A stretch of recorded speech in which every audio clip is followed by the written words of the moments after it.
Hello मित्रांनो, आरसीबीचा star bowler महत्वाचा player यश दयाल आता मोठ्या अडचणीत सापडलेला आहे।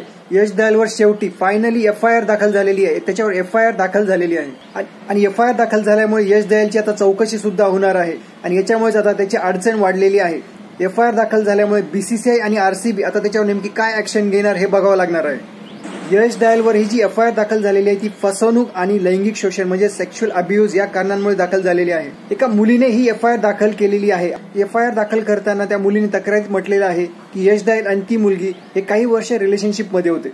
रिलेशनशिपमध्ये असताना यश दयालने त्या मुलीला लग्नाचं प्रॉमिस केलं आणि लग्नाचं प्रॉमिस तो करत राहिला, पण त्याने त्या मुलीसोबत लग्न केलं नाही आणि तिचं म्हणणं आहे की रिलेशनशिपमध्ये असताना त्याने तिला मारहाण सुद्धा केली आणि सेक्शुअली अब्यूज केलं म्हणजे लैंगिक शोषण सुद्धा केलं असं तिचा आरोप आहे।